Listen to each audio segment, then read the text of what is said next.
Go. Hey guys, so I'm Kapil. I actually only have I think 3 or 4 slides, so this shouldn't be too long. So I'm a cardiologist. I direct the heart failure program at Bayview. I wanted to give you a little bit of an overview of what we've been doing over the last little over a year since I took over the program. And I didn't start out thinking that I was doing a startup or lean innovation or anything of the sort. I just wanted to build a program. Turns out that's what I was doing. So what is heart failure? Yeah, that's right, exactly, your heart's tired. So it's a disease that affects 6 million Americans. It's $35 billion a year that's spent on the disease. Most people, when they think about it, they hear the word and they think, you're about to die, your heart's failed, therefore, how do you survive? It's actually a chronic condition. The heart actually fails to meet the body's needs. The way my wife, who's not a physician, thinks about it is kind of like dialysis. Doesn't matter why your kidneys fail.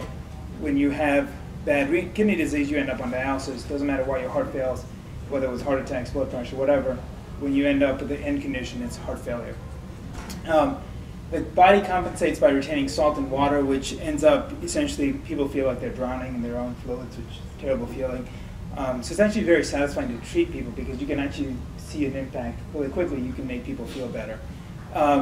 Like I said, many different causes: heart attacks, blood pressure, alcohol, drugs, all sorts of things. And it's complicated, so it's a combination of medical therapy as well as self-care. People have to follow a particular diet, watch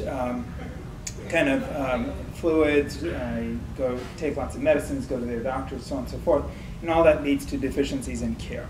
One of the things that's sort of a classic, and not classic, but sort of a problem in heart failure that sort of is now a national problem is that there are 1 million patients admitted to the hospital every year, roughly, with heart failure.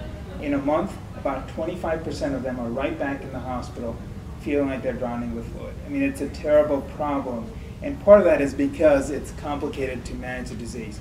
And so our goal was to reduce the number of readmissions. And as much as we'd like to be altruistic, it was simply because there had been new incentives introduced to do that from Medicare. So there was a real financial sort of incentive to do this, part of the reason why I was hired and part of the reason why the program was created to begin with. So what we did was we sort of organized our thinking around several domains and actually started a multi-pronged approach. It was a little bit more thoughtful than throw spaghetti at the wall and see what sticks, but not much. It was actually a lot of experiments that we were running, and I just didn't realize it at the time. It was very much a lean startup in that sense.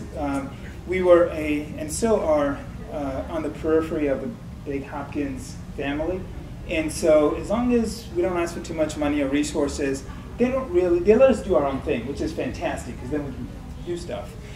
So one of the things we sort of figured out early on was that patient education was a problem. We see patients who have on average a 5th grade education. They live in Dundalk, which is a sort of lower middle class blue collar part of town. So we got new patient education material. The first thing we just basically did was look around and saw what everybody else was doing, got the one that thought was most appropriate, and just put that out there. And it's healthcare, so in order to do that, you had to get some committee approvals.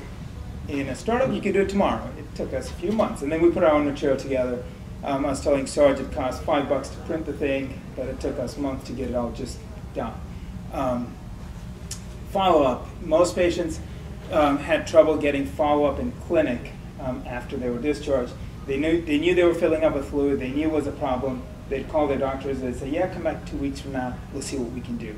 So we reassigned one of our nurses and used a little bit of time from one of our PAs to make a special clinic for urgent follow-ups. If you need it, you come in, we'll treat you, we'll take care of you, kind of leave the light on type of thing. Communication, so a lot of trouble with communicating directly with patients. There's some confusion about medicines, things like that. So we would actually, after they went home, give them phone calls. And it wasn't consistent, but we had a couple of different nurses who volunteered their time because they were excited about the project. They would make phone calls, and it had an impact of helping people figure out what medicines they were taking, what they should be doing at home. In terms of the actual treatment itself, I went through all the protocols and realized that some of them were quite outdated. And so we got better protocols. Again, it required some time to get these approved and things like that. but that was another defect that we'd identified and found ways to fix. There's something to be said about high-risk patients, which is sort of by definition our patients.